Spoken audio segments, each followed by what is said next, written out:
इस lecture series का पहला टॉपिक लेके आए हैं क्लास 10th पॉलिनोमियल्स, और आज से हम इस लेक्चर सीरीज की शुरुआत कर रहे हैं। इसके बाद हम लगातार कई सारे लेक्चर सीरीज लाएंगे और आपके हर एक टॉपिक को क्लास 10th के क्लियर करेंगे। तो आइए शुरू करते हैं। तो सबसे पहले पॉलिनोमियल्स, अगर हम पॉलिनोमियल्स के शाब्दिक अर्थ पे जाएं तो पॉली का मतलब होता है मैनी और नॉमियल्स का मतलब होता है टर्म। तो पॉलिनोमियल्स का कुल मिला के जो टोटल है उसके हिसाब से मैनी टर्म्स के बारे में बात होती है। लेकिन अगर हम इसकी एग्जैक्ट डेफिनेशन के लिए जाएं तो इसकी एग्जैक्ट डेफिनेशन कहती है कि एन अलजेब्रिक एक्सप्रेशन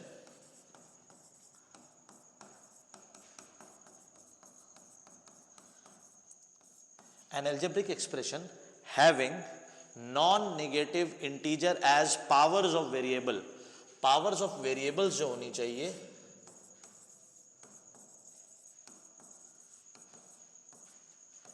वो नॉन नेगेटिव इंटीजर होनी चाहिए। अगर नॉन नेगेटिव इंटीजर्स हैं यानी कि होल नंबर यानी कि पॉजिटिव इंटीजर्स होने चाहिए। अगर अलजेब्रिक एक्सप्रेशन में degree of variable non negative integer है तो उसको हम पॉलिनोमियल कहते हैं।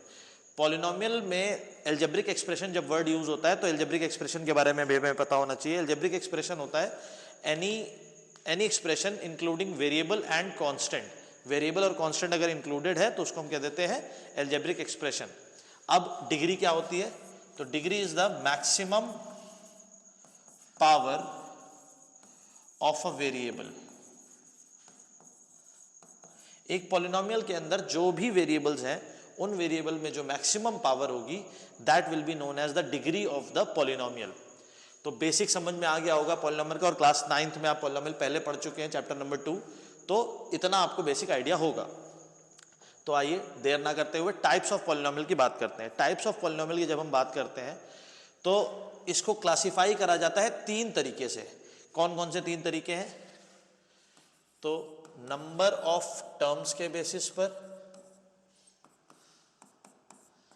नंबर ऑफ वेरिएबल्स के बेसिस पर, और जो सबसे ज्यादा इंपॉर्टेंट है नंबर ऑफ, या ऐसा कह सकते हैं कि डिग्री के बेसिस पर।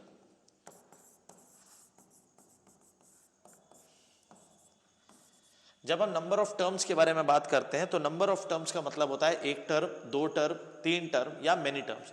तो अगर सिंगल टर्म है तो उसको बोलते हैं मोनोमियल। अगर 2 टर्म्स है तो बोलते हैं बाइनोमियल। 3 टर्म है तो बोलते हैं ट्राइनोमियल, एंड सो ऑन। इसके बाद नंबर ऑफ वेरिएबल्स के बेसिस पर अगर सिंगल वेरिएबल है तो बोलते हैं यूनिवेरिएट। अगर 2 है तो बाईवेरिएट, और अगर 3 है तो ट्राईवेरिएट, एंड सो ऑन। पर मैंने आपको पहले भी बताया कि जो सबसे ज्यादा इंपॉर्टेंट है वो है degree of polynomial. Degree of polynomial के बेसिस पर जब हम बात करते हैं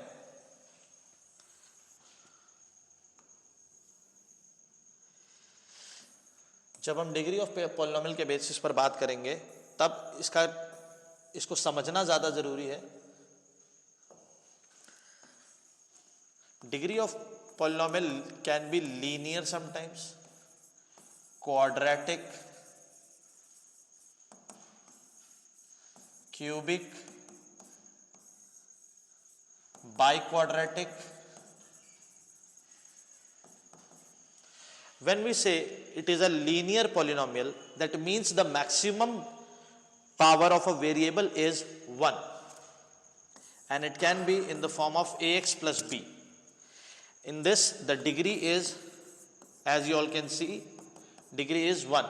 When we talk about quadratic polynomial, then the degree is 2 and it is of the form ax square plus bx plus c. And when we talk about cubic polynomial, that means degree is 3 and it will be of the form ax cube plus bx square plus cx plus d, and similarly biquadratic also. But what we have to think or what we have to note is यहां पर जब भी हम बात करते हैं तो linear polynomial में a must not be equal to 0, in quadratic a must not be equal to 0, in cubic a must not be equal to 10, similarly and so on. Problem यह है कि अगर a की वैल्यू 0 हो गई तो वो पॉलिनोमियल लीनियर पॉलिनोमियल नहीं कहलाएगा, डिग्री उसकी अगर 2 की जगह a इज इक्वल टू 0 हो गया तो वो क्वाड्रेटिक नहीं कहलाएगा, एंड सो ऑन। जैसे कि लीनियर में अगर a की वैल्यू 0 हो गई तो it will become constant polynomial.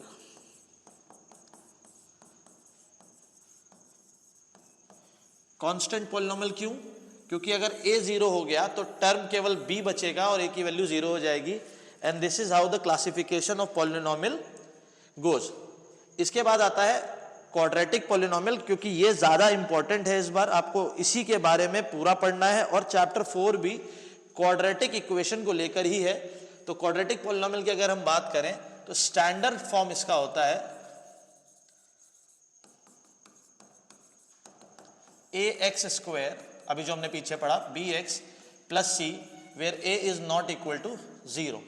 यहां पर जब हम पॉलिनोमियल की बात करते हैं तो ax square plus bx plus c लिखते हैं, और अगर हम क्वाड्रेटिक इक्वेशन की बात करते हैं तो इक्वेशन में हम ax square plus bx plus c is equals to 0 लगा देते हैं। बस इतना ही डिफरेंस है क्वाड्रेटिक पॉलिनोमियल और क्वाड्रेटिक इक्वेशन में। क्वाड्रेटिक पॉलिनोमियल में या क्वाड्रेटिक इक्वेशन में a को हम बोलते हैं coefficient of x square, b को बोलते हैं कोफिशिएंट ऑफ x, और c को बोलते हैं कांस्टेंट टर्म। a, b और c ना बोलने के बजाय हम उसे coefficient of x square, constant term या कोफिशिएंट ऑफ x बोलेंगे, क्योंकि हम आगे जब बात करेंगे sum of polynomial, sum of zeros of polynomial या product of zeros of polynomial, उसमें हमको इसकी जरूरत पड़ेगी, तो इसका ध्यान रखना हमको जरूरी है। एक चीज और हमें ध्यान रखना जरूरी है जो मैंने पीछे डिस्कस करी, कि जब हम डिग्रीज की बात करते हैं और quadratic polynomial, linear polynomial, cubic polynomial की बात करते हैं तो इनके ग्राफ्स भी अलग अलग होते हैं।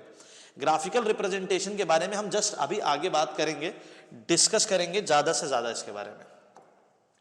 अब बात आती है जीरोस ऑफ पॉलिनोमियल। तो व्हाट आर जीरोस ऑफ, ये क्लास 9 में हमने पढ़ा हुआ है, मैं जस्ट आपको रिवाइज करा रहा हूं। जीरोस ऑफ पॉलिनोमियल का मतलब होता है एक्स की ऐसी वैल्यू, कोई भी x की ऐसी वैल्यू जो इक्वेशन को सेटिस्फाई कर जाए, पॉलिनोमियल में x की जगह पर रखी जा सकती हो और इक्वेशन को सेटिस्फाई करती हो, उसको हम जीरोस ऑफ पॉलिनोमियल कहते हैं। अब अगर हम जीरोस ऑफ पॉलिनोमियल को थोड़ा और डिस्कस करें तो zeros of polynomial quadratic equation में, अगर ये क्वाड्रेटिक इक्वेशन आपकी थी तो इसमें x minus alpha, x minus beta के फॉर्म में आपने इसको फैक्टराइज करना सीखा होगा। इससे पहले क्लास में, क्लास 9 क्लास 8 में जब आपको फैक्टराइज करने के लिए बोला जाता है क्वाड्रेटिक पॉलिनोमियल को या क्वाड्रेटिक इक्वेशन को, तो आप कुछ इस फॉर्म में फैक्टराइज करके लाते हैं, जहां पर ये है अल्फा और ये है बीटा।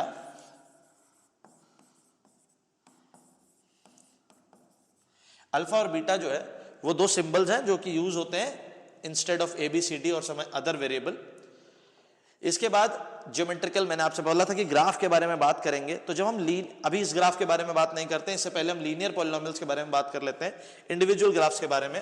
तो जब हम बात करते हैं लीनियर पॉलिनोमियल के बारे में, तो उसका हमेशा एक स्ट्रेट लाइन ग्राफ बनता है। लेकिन अगर हम बात करें क्वाड्रेटिक पॉलिनोमियल की, तो हमेशा एक पैराबोला बनता है।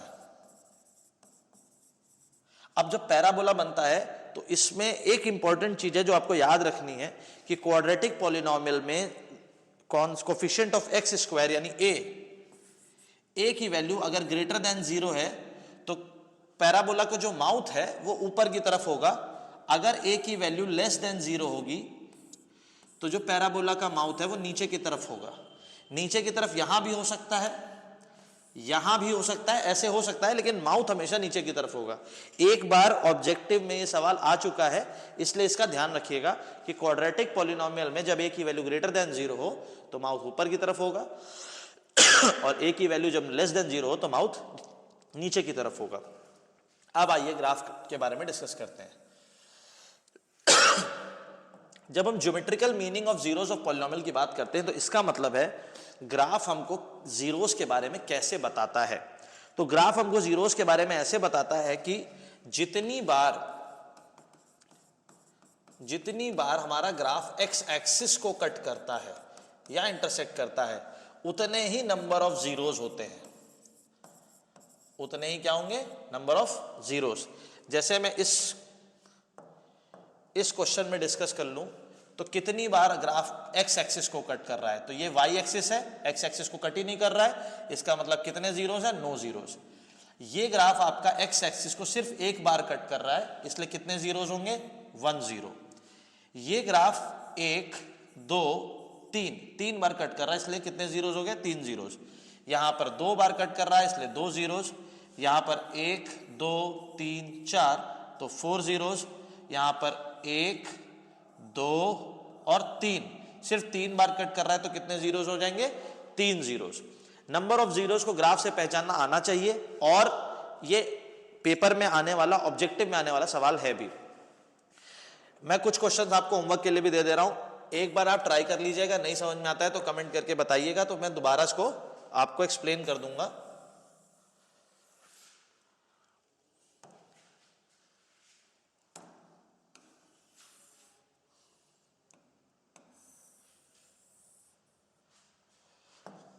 Find the number of zeros in the polynomial. आप लोग स्क्रीनशॉट खींच के आंसर्स कमेंट में लिख सकते हैं।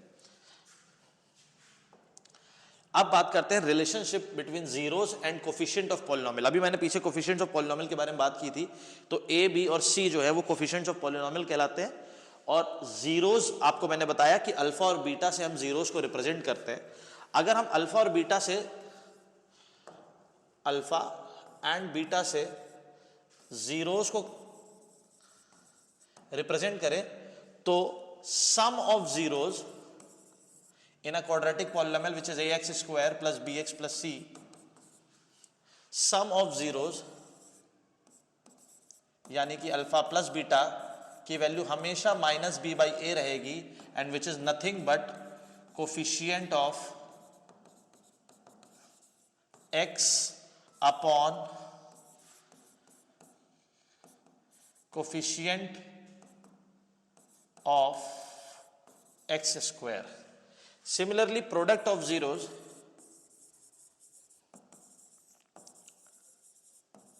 यानी कि अल्फा इंटू बीटा हमेशा सी बाई ए के बराबर होगा, विच is nothing but constant term upon coefficient of x square. इसके ऊपर कई बार क्वेश्चन आता है, वेरिफिकेशन करने के लिए भी आता है।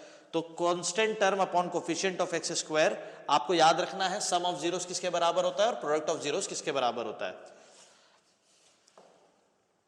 अब कुछ क्वेश्चन डिस्कस कर लेते हैं। जैसे पहला ही क्वेश्चन है, find the zeros of each polynomial, quadratic polynomial, and verify the relationship between the zeros and the coefficient. ये बहुत प्रोमिनेंट क्वेश्चन है और कईयों बार आया हुआ है। आइए सबसे पहले हम पहला क्वेश्चन डिस्कस कर लेते हैं, which is x square plus 7x plus 12। सबसे पहले क्लास 9th और 8th में जो आपने फैक्टराइजेशन सीखा है उसके थ्रू हम इसका पॉलिनोमियल का जीरोस को पता करने की कोशिश करेंगे। इक्वल टू 0 लिया। अब जो मेरा तरीका है वो थोड़ा सा डिफरेंट हो सकता है। आप क्या करते हैं, आप प्राइम फैक्टराइजेशन करते हैं। सबसे पहले a यानी कि जो यहां लिखा होगा वो, और यहां c जो लिखा होगा, इन दोनों को मल्टीप्लाई करते हैं और फिर इसका प्राइम फैक्टराइजेशन करते हैं। मल्टीप्लाई हम भी करते हैं, 12 लिखते हैं, 12 1 12 होगा, लेकिन हम फैक्टर्स निकालते हैं विदाउट यूजिंग प्राइम फैक्टराइजेशन। कैसे करते हैं, तो हम कोशिश करते हैं, हम यहां पर दो नंबर ऐसे लिखेंगे जिनको मल्टीप्लाई करके 1 आता हो, तो मल्टीप्लाई करके इनका मल्टीप्लीकेशन आता हो, विच इज 12 हियर। तो 1 इंटू 12 आता है, 2 इंटू 6 आता है, 2 और 6 को मल्टीप्लाई करेंगे 12 आ जाएगा, 3 और 4 आता है।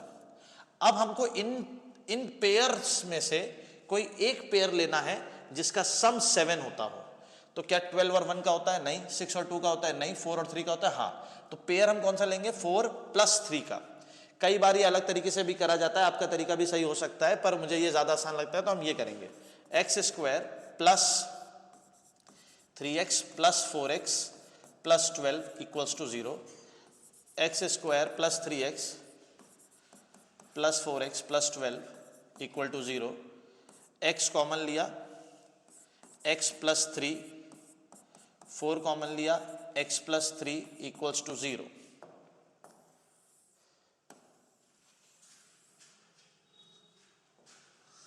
दोनों में से x प्लस 3 कॉमन ले लिया, x plus 4 equals to 0।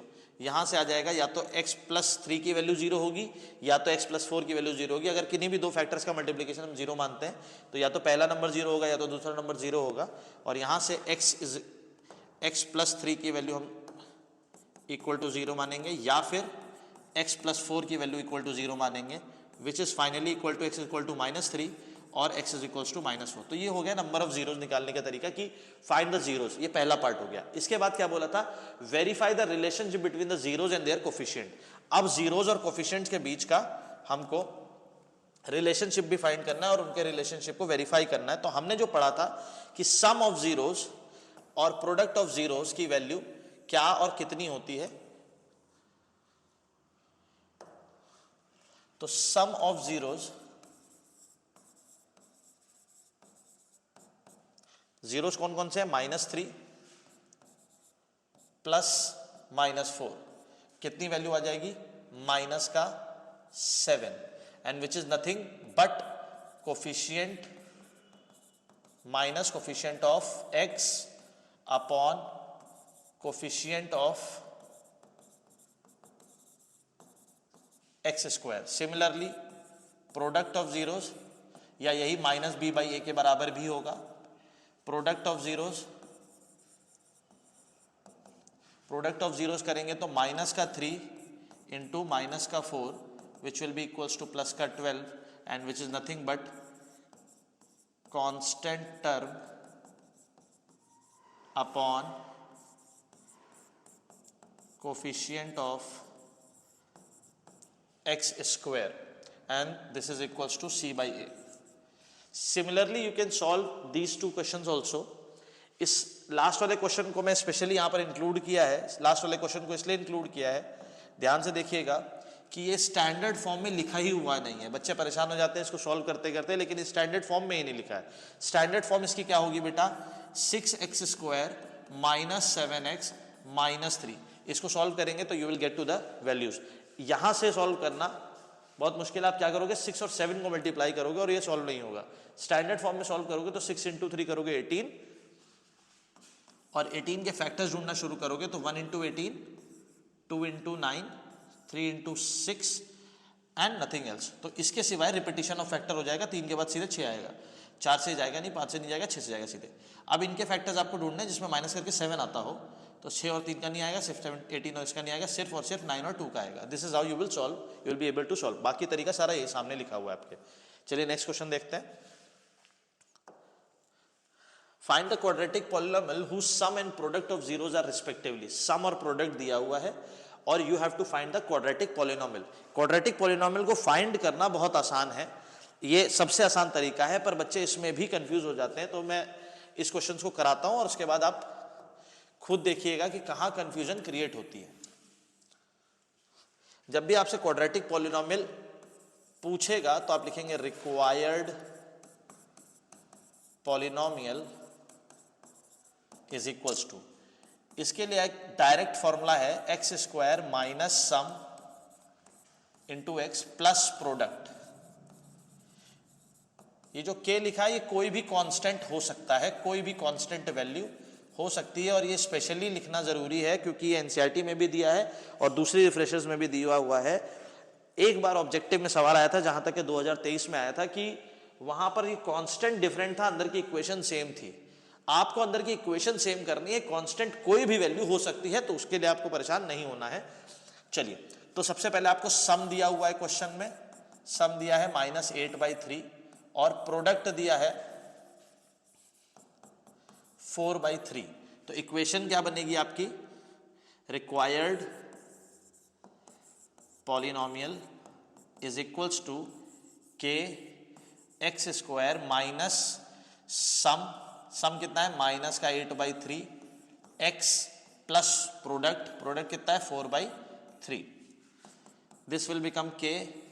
Now this will be x square plus 8 by 3x plus 4 by 3. Now we will not leave this question here. हम क्या करेंगे, हम एलसीएम लेंगे. k 3x square plus 8x plus 4 by 3. अब इस k की जगह पर हम डायरेक्टली 1 by 3 भी लिख सकते हैं. तो this will become 1 by 3 3x square plus 8x plus 4 and this will be the final answer. अब यहां पर 1 by 3 की जगह कोई और कांस्टेंट भी आ सकता था, पर polynomial will be fixed, polynomial change नहीं होगा. और ये दूसरा क्वेश्चन है, आप चाहें तो वो दूसरा क्वेश्चन ट्राई करेंगे, अगर कोई प्रॉब्लम आएगी तो कमेंट में लिख के देंगे ताकि मैं दोबारा इसको सॉल्व करा सकूं. This is how you will solve such questions and these questions has came into your board examination. ये सारे पीवाईक्यूज क्वेश्चंस हैं. नेक्स्ट क्वेश्चन को जानने से पहले या जानने से पहले कुछ आइडेंटिटीज हैं जो आपको जानना जरूरी है. इसमें और भी आइडेंटिटीज इंक्लूड करी जा सकती हैं, पर मुझे ऐसा लगता है कि इनके सिवाय जरूरत नहीं पड़ेगी, बेसिक आइडेंटिटीज की ही जरूरत पड़ती है. Alpha square plus beta square is equal to, अगर हमसे direct alpha square plus beta square पूछा जाता है तो अल्फा प्लस बीटा का square minus 2 alpha beta, alpha minus beta का whole square is equal to alpha plus beta का square minus 4 alpha beta. Last year आपने पॉलिनोमियल चैप्टर में last exercise से पहले आइडेंटिटीज पढ़ी होंगी, लेकिन स्टिल हो सकता है कि आपको समझ में ना आ रही हो, इसलिए मैं लिख दी है. अगर आपको इनकी आगे जरूरत पड़ेगी तो will come to this again. Next question क्या दिया है, if alpha and beta are the zeros of the polynomial fx is equals to kx square plus 4x plus 4 such that alpha square plus beta square is equal to 24, find the values of k. Value और values of k, दोनों में से कोई एक value find करनी है. आपको बोला गया कि अल्फा और बीटा इसके जीरोस हैं, ये कंफर्म बात थी कि इसके जीरोस हैं, और आपको दिया गया था ये कि alpha square plus beta square is equal to 24 है. सबसे पहले हम इस इक्वेशन से अगर सम निकालना चाहें यानी अल्फा प्लस बीटा निकालना चाहें तो वो क्या होता है, माइनस बी बाई ए. यहां पर इस इक्वेशन के हिसाब से b है आपका 4 और a है आपका k. Similarly alpha into beta निकालना चाहे तो c बाई ए होता है, और c कितना है 4, a कितना है k. आपको दिया था alpha square plus beta square is equal to 24. अब यहां उस इक्वेशन की जरूरत पड़ेगी, जो फॉर्मूले की जरूरत पड़ेगी जो मैंने पीछे लिखवाया था, ये वाला alpha square plus beta square is equal to alpha plus beta का whole square minus 2 alpha beta.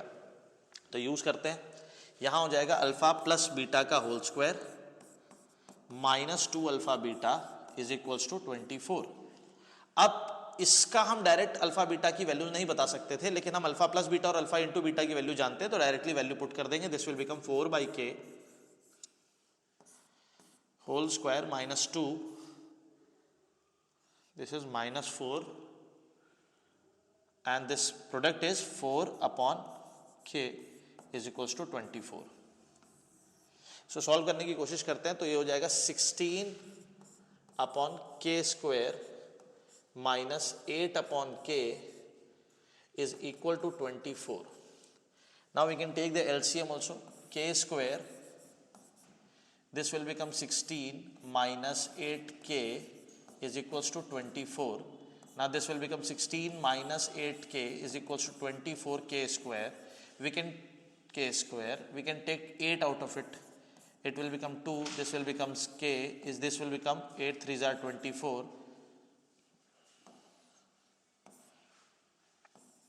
24k square.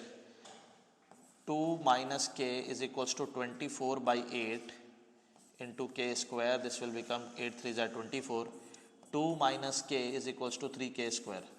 Now this will become an quadratic equation. How can we solve this? So 3k square plus k minus 2 is equals to 0. This has become 3 into 2. 3 2s are 6 यानी minus 6. 6 के factor देखेंगे तो 1 6 और 2 और 3, इसके सिवाय कोई factor नहीं है. हमें पहुंचना था सिंगल 1 पर, तो 3 minus 2 करेंगे तो you will get to the answer 3k square plus 3 minus 2k minus 2 is equals to 0.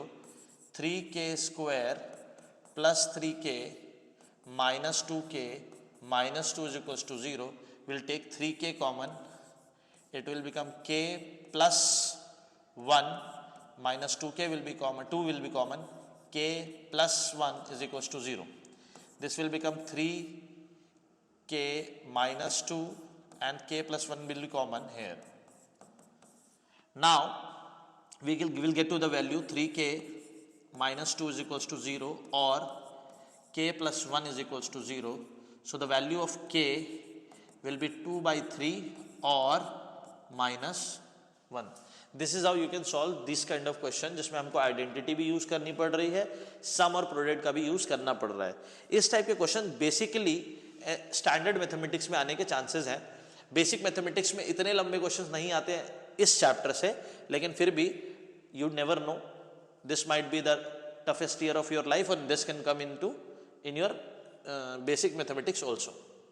Now next question is if the product of zeros of the polynomial is 4, find the value of 4. One polynomial is given to you, that is ax square minus 6x minus 6, and they said the product of the zeros means alpha into beta is equals to 4. Now you have to find the value of a. This question is quite easy.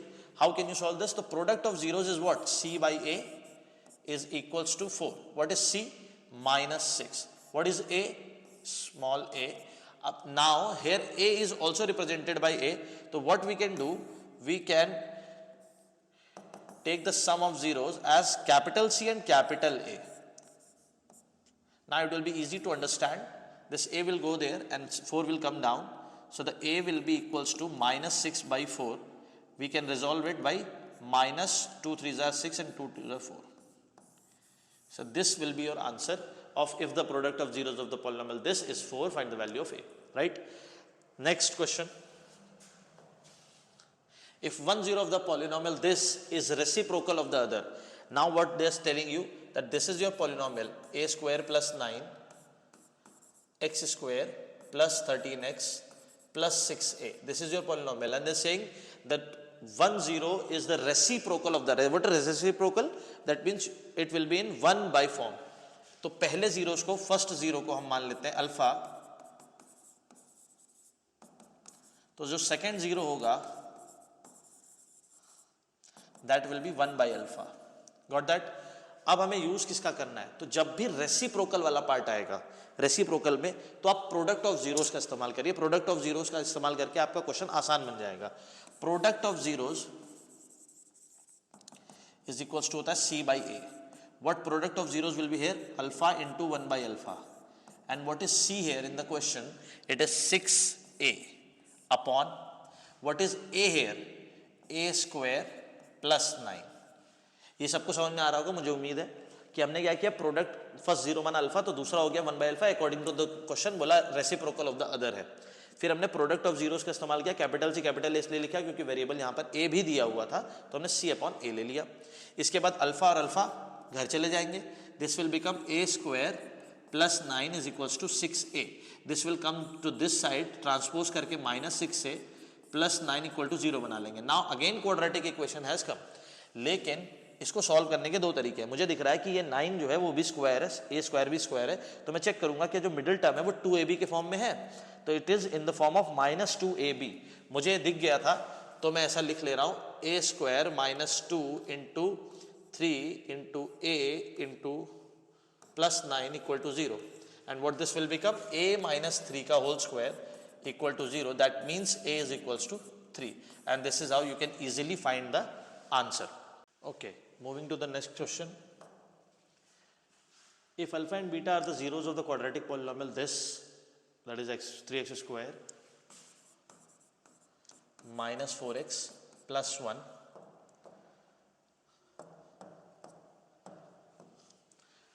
Find the quadratic polynomial whose zeros are alpha square upon beta and beta square upon alpha. बताया गया कि अगर 3x square minus 4x plus 1 के जो zeros हैं वो alpha और beta है, तो जो नेक्स्ट क्वाड्रेटिक पॉलिनोमियल तुम्हें फाइंड करनी है दैट उसके जीरोस ये और ये होने चाहिए.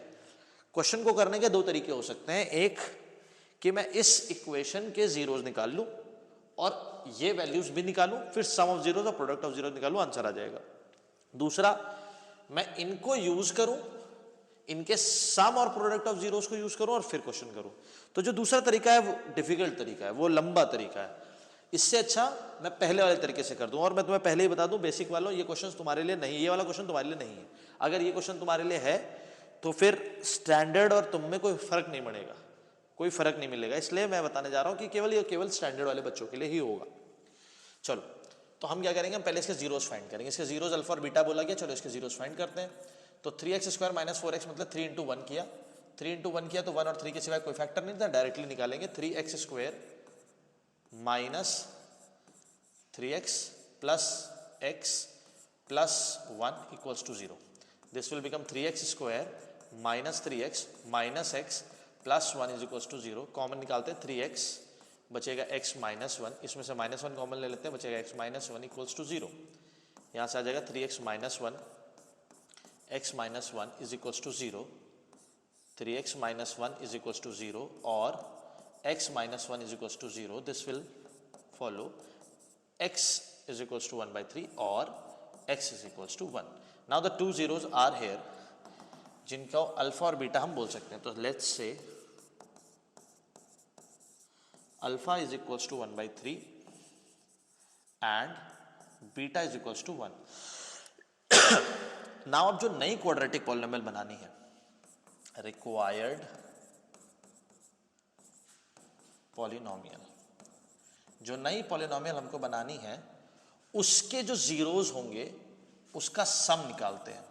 तो सम ऑफ जीरोज में alpha square upon beta plus beta square upon alpha, directly इनकी वैल्यूज रख सकते हैं हम। अल्फा की वैल्यू उठा के 1/3 का होल स्क्वायर अपॉन बीटा की वैल्यू 1 प्लस बीटा की वैल्यू 1 अपॉन 1/3। यहाँ क्या आ जाएगा 1/9 अपॉन 1 प्लस 1 अपॉन 1/3। इसको ऊपर इसको नीचे भेज देंगे तो यहाँ आ जाएगा 1/9 प्लस ये 3 ऊपर चला जाएगा। This will become 28/9। ये हो जाएगा तुम्हारा सम ऑफ जीरोस। इसके बाद हम निकालेंगे product of zeros. Product of zeros क्या होता है, alpha square upon beta multiplied by beta square upon alpha. Alpha और एक अल्फा चला जाएगा घर, ये और ये घर चले जाएंगे, बचेगा अल्फा इंटू बीटा। और अल्फा इंटू बीटा की वैल्यू निकालनी है तो अल्फा था 1/3 ये और बीटा था 1, आंसर आएगा 1/3। यहां तक तो इजी हो गया। इसके बाद आपको रिक्वायर्ड पॉलिनोमियल निकालना है। तो रिक्वायर्ड पॉलिनोमियल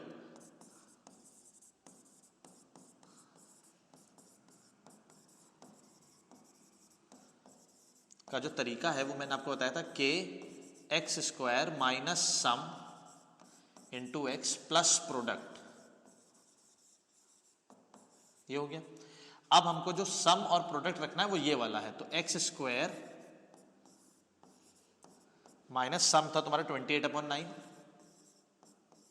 एक्स प्लस सम था 1/3, प्रोडक्ट था 1/3।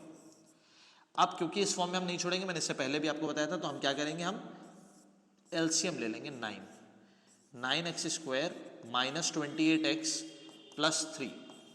नाउ ये k की जगह पर इसको हम 1/9 भी लिख सकते हैं। 1/9 9x square minus 28x plus 3 और ये आपका फाइनल आंसर होगा।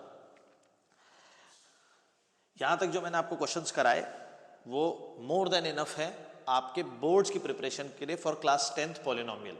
इसके बाद जब हम मिलेंगे तो अब हम नेक्स्ट लेक्चर में मिलेंगे और कुछ नए टॉपिक को लेकर डिस्कस करेंगे, उसके क्वेश्चंस डिस्कस करेंगे।